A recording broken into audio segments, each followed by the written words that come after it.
Welcome into Hittin Hard with Jon Chuckery here on Locked On Sports Atlanta. Today on the show, what I wanted to see, who stood out, and the experiment is over. It's all next. It's Hittin Hard with Jon Chuckery, Locked On Sports Atlanta. This is Hittin Hard with Jon Chuckery, part of Locked On Sports Atlanta. And it starts now.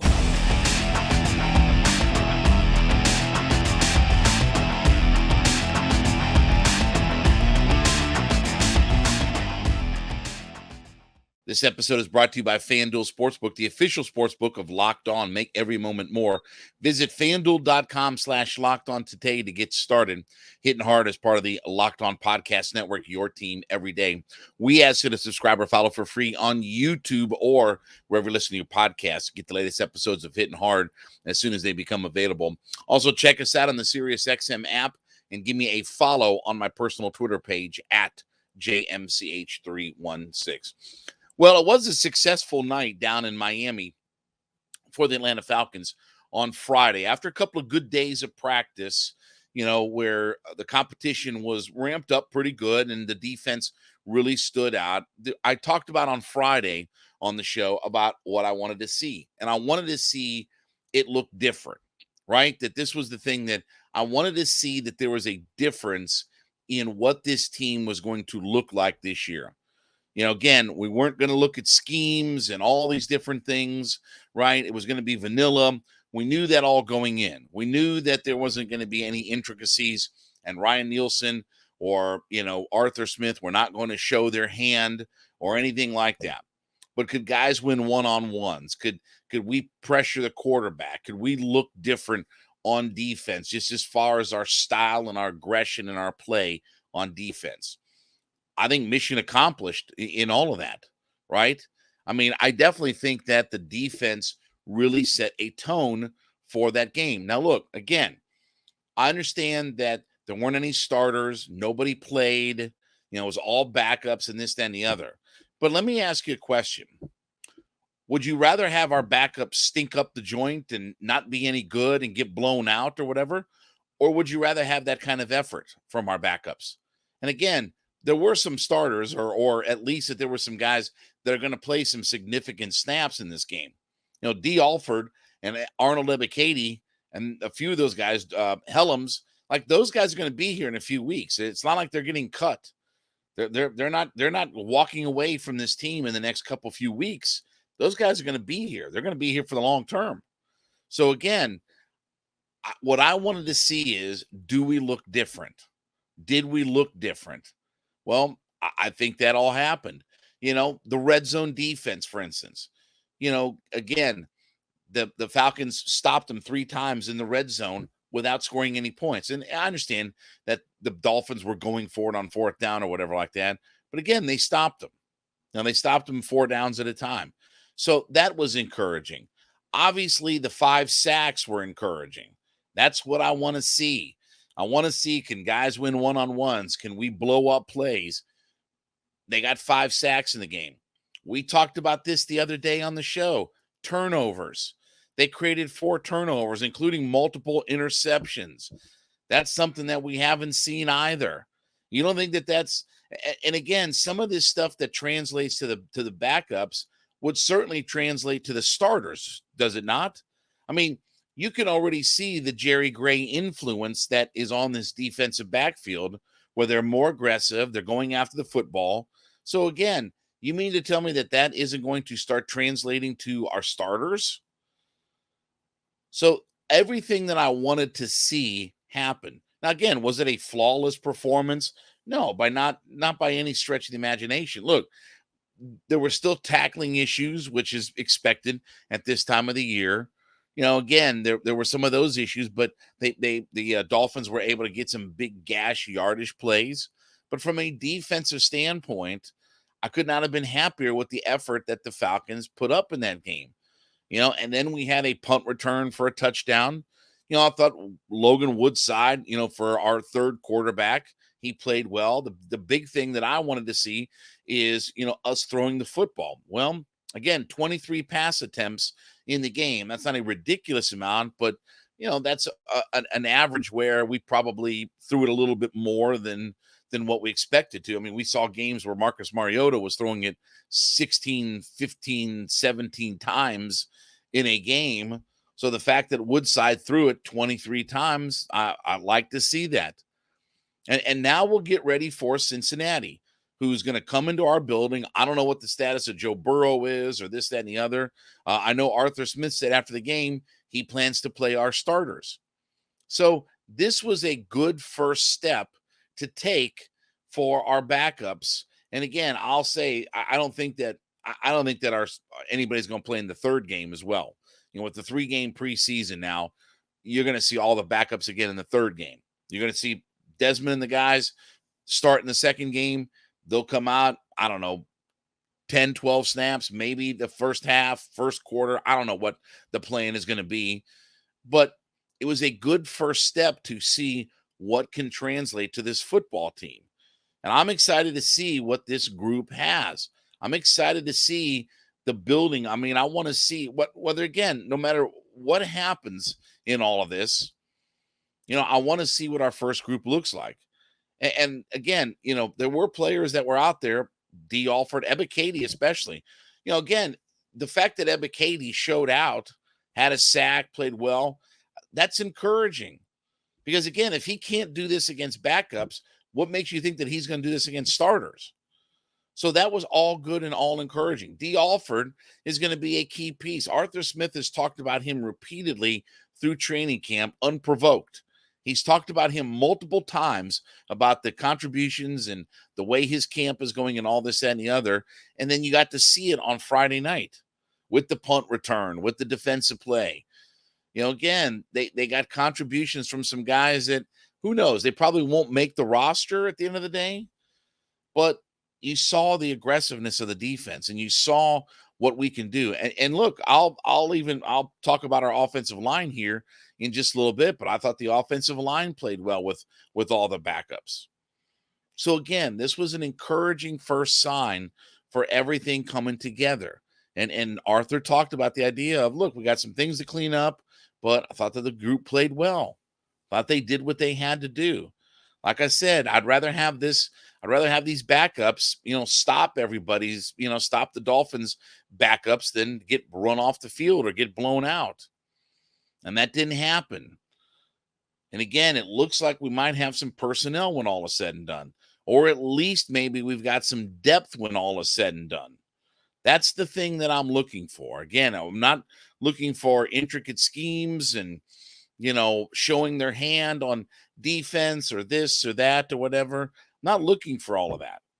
And again, I'm going to look at same things that when we come up to Friday night's game against the Bungles, is I'm going to look to see, okay, I want to see what Desmond Ridder looks like running the offense. I want to see him throw the football. And again, I think we'll get a dose of all of the starters when Friday night comes along. I think we'll get a dose of everybody out there. So again, I'm excited for what's going to happen. It was a good first step. And obviously, let's see now if the success of what our backup showed you can translate to what our starters can be. Because again, it's Terrell and Jesse Bates, and there's a lot of talent in that secondary, for instance. And I was encouraged by what the secondary did. Picking balls off, passes defended, not, the bend, don't break defense that Dean Pease had employed. That was encouraging signs. And the fact that, look, that they only gave up 3 points to the Dolphins, that's good. That's good that the defense was able to do that. Heck, the Braves scored more runs than, over the weekend than the Dolphins or Falcons offense combined. So again, it was a good first step for the preseason, and I'm encouraged by what I see. Now let's build off of that going into Friday night against the Bungles at home. This episode is brought to you by FanDuel. And listen, as you're betting on Major League Baseball and we're headed down the home stretch with a little bit less than a third of the season left, FanDuel is giving you the opportunity to get 10 times your first bet in bonus bets. That's up to $200. You can bet $20 and get as much as $200 in bonus bets, whether you win or whether you lose. It's $200 you can spend on everything from money lines to over-unders to who you think is going to hit the first home run. And obviously with FanDuel, it's a safe, secure, super easy to use app. And the best part, you get paid instantly. That's the best part. You get paid instantly when you win. No better place to bet on Major League Baseball than FanDuel, America's #1 sportsbook. So head over to FanDuel.com/lockedon. That's FanDuel.com/LOCKEDON to get $200 in bonus bets. That's FanDuel.com/lockedon. FanDuel.com/LOCKEDON. FanDuel's the official partner of Major League Baseball.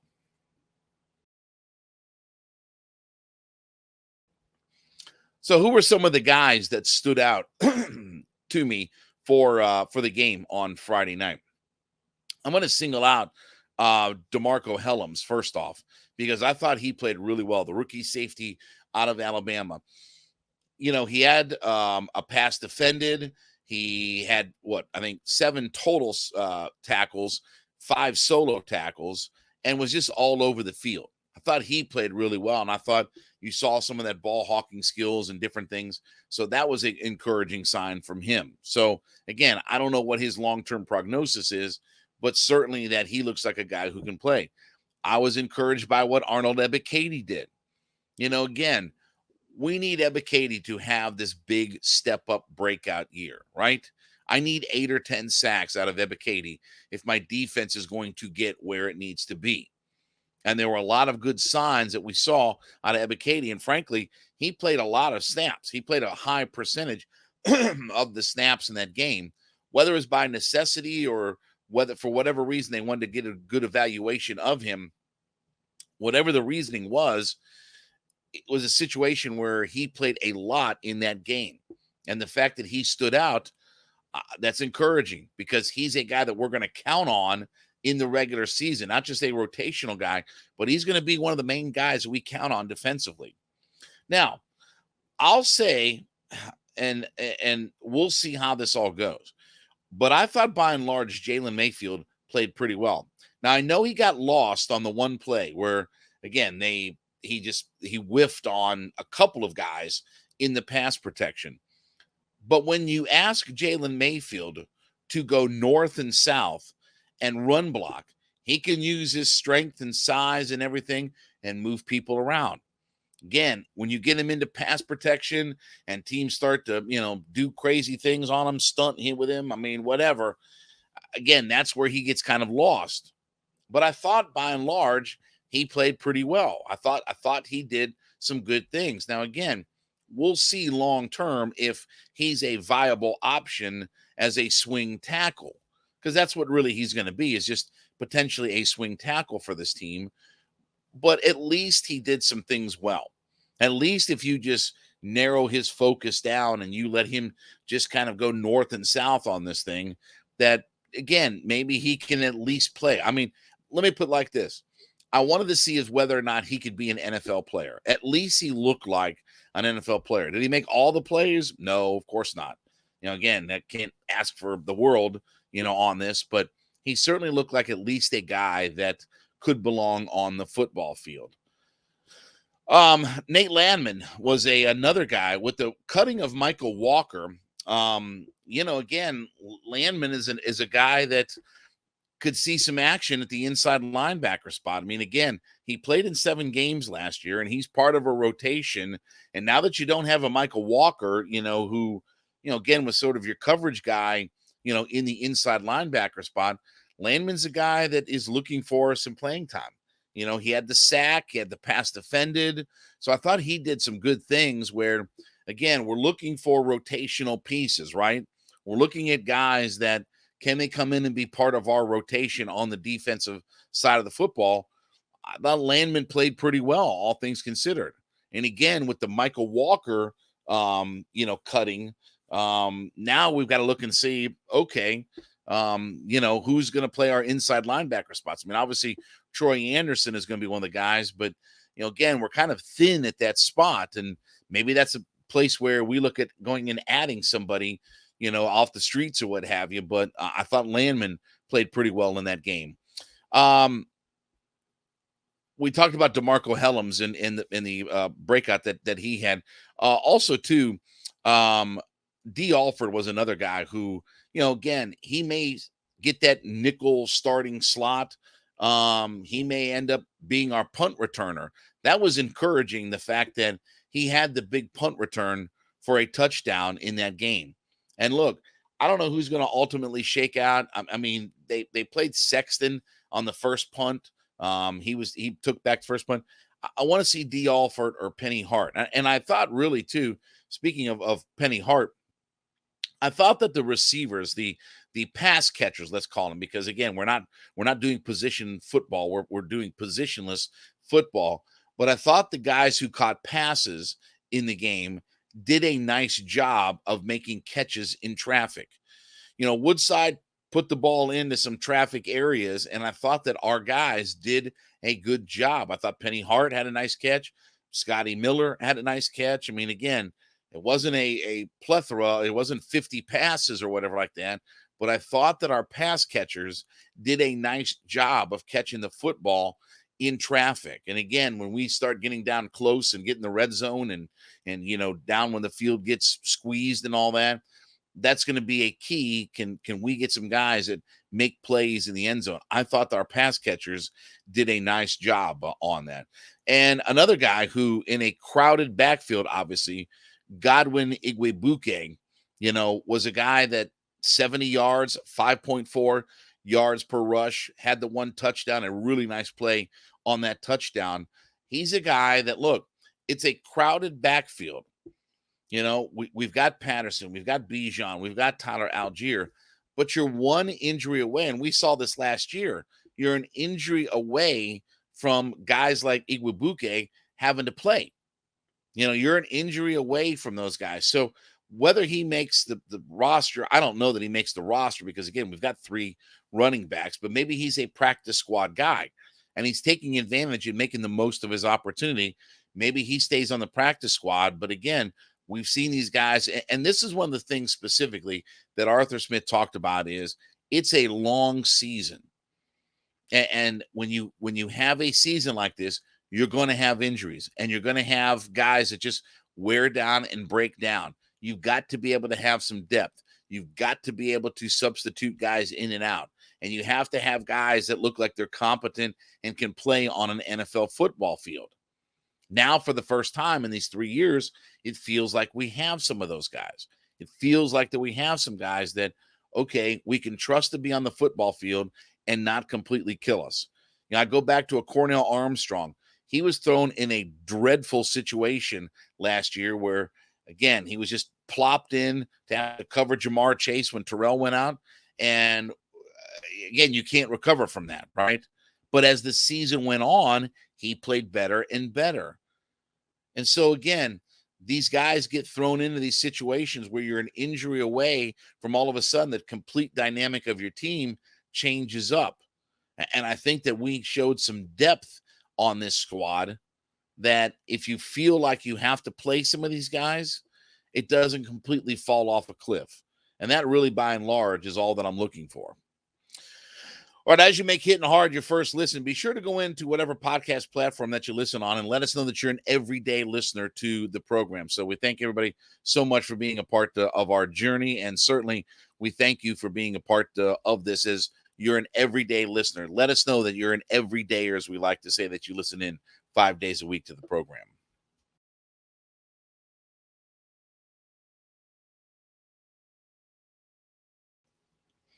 So the experiment is over. Let's call this what this is. So Yonny Chirios pitched again last night for the Atlanta Braves, and it was another 4 2/3 with 6 earned runs in the game last night. He was getting pounded at one point.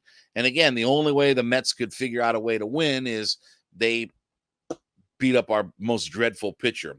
So Chirios has made 4 starts for the Braves. 3 2/3 with 4 earned runs, 5 innings with 3 runs, 5 innings with 6 earned runs, and then 4 2/3 with 6 earned runs. Can I tell you, he's in 4 starts, he's given up 3 runs minimum.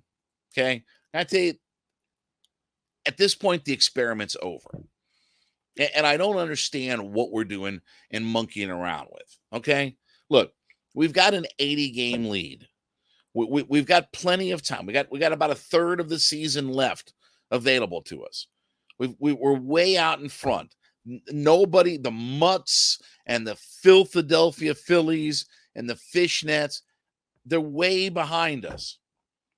Why can't we get Michael Soroka to pitch every fifth day and figure out what he can do? Again, another start in Gwinnett on I believe it was Saturday night. He had 7 innings, 3 hits, no earned runs, a walk, and 8 strikeouts. Okay, I know he can be successful down in Gwinnett. I've established that part of it. Let's get him up to the big club and see what he can do. And yeah, we've seen some of these starts where it hasn't been so good, but let him figure it out at the big league level. You're way out in front. You got a third of the season left. Let him figure it out. And if he can't figure it out, then you either don't offer him arbitration or whatever. If he can't figure it out and he's not part of our long-term solution, fish or cut bait. But this idea of Yonny Chirios taking up starts when it should be Michael Soroka's, again, Michael Soroka could come in there and give you 6 earned runs over 5 innings. Like he can be every bit that bad.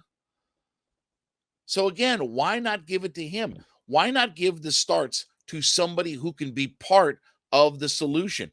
And if Soroka isn't part of the solution, okay, fine. We move on and we cut bait and we go our separate ways or whatever. But don't you have to at least find out? You're not finding it out in Gwinnett. Sorry, but I mean, again, every good start that he makes up in Gwinnett, okay, that's fine and dandy. We'll win the triple A title, in the minors, and we'll be all great. But I want to see if he can get it figured out up here at the big club. I'd rather him figure out what he needs to do at the big club than to have Yonny Chirios taking up starts. Again, I can get 4 innings and 6 runs out of anybody. I can do that. We took our shortstop the other day, and he pitched a scoreless inning. I can have my shortstop do that. I can bring Charlie Culberson back on this roster and have him do that. I don't need to see Yonny Chirios anymore. The experiment is over. This needs to go by the wayside, and you need to come up with a better plan for what your 5th starter is going to be. No problem. Fried, Elder, Strider, Morton, no problem there. But it's a waste to give this guy any more starts. He doesn't look good. He's given up at least 3 runs, and he's had 4 starts. He's given up at least 3 runs every time. He's had 3, 4, 6, and 6. Again, his ERA is 5.25. Like, what are we doing here? Let the guys who can be part of the future. I don't care if it isn't Soroka, if it's Schuster or whoever. Again, this is where when you have a big lead like this and you have some time to develop guys, figure out what they can be. Figure out who is part of the long-term solution for this club. Because Yonny Chirios is no long-term solution. Yonny Chirios is nothing to this roster come when it gets to be November or December. Okay? He's going to move on to another team or what have you. There's no reason to keep him around. And at this point, there's no reason for him to make any other starts. You just watch this guy pitch, and again, it is what it is. Some guys make it, some guys don't make it. And he's not a guy that looks like he's going to make it. I don't care about what he did in Tampa Bay or whatever like that. That's Tampa Bay. I'm worried about what we're doing. And again, if Michael Soroka at the end of the day can't figure it out, and he can't be a viable option at this level, and he can only be a viable option at Gwinnett, then okay, then it's time to find another pitcher. It's time to find another starter. And that's okay. I'm fine with all of that. But we need to figure out what this guy is or is not. and at least give him a fair outing to take the ball every fifth day. Look, this guy was one of the best young pitchers in Major League Baseball a few years ago. It hasn't been that. By the way, it's not been 15 years ago. It's been a handful of years, and injuries have obviously derailed him. But again, it hasn't been 15 years ago. Figure it out. Let him start every fifth day. At least I'll have an understanding with a third of the season left. At least I'll have an understanding of what he is or what he's not. And if he can only be a AAA pitcher, fine. We're going to win the division regardless, folks. We're going to win the division with or without him, with or without his pitching performance. We're going to win it with or without Yonny Chirios. But why give a guy starts that are valuable to development of other guys? I don't care if it's Jared Schuster. I don't care if it's Michael Soroka. But again, for right now, it should be Soroka to figure out if he can be up here or not. I don't understand. The experiment, though, is over with Yonny Chirios. It's time to cut bait on this thing, and let's move in a different direction. Let's just put anybody out. Let's put our shortstop out there. Anybody besides Chirios, right? You know, again, it's the ABC theory. Anybody but Chirios. That's what it needs to be right now. All right, well, thank you so much for making Hittin' Hard your first listen. Be sure to go in whatever podcast platform that you listen on. Let us know that you're an everyday listener to the program. So we call them our everydayers. We thank you so much for being a part of our show and part of our community, but let us know that you listen in 5 days a week. We ask you to subscribe or follow for free on YouTube or wherever you listen to your podcast. Get the latest episodes of Hittin' Hard as soon as they become available. Also, check us out on the SiriusXM app and give me a follow on my personal Twitter page at JMCH316. Back with you tomorrow. This has been Hittin' Hard with Jon Chuckery, Locked On Sports Atlanta.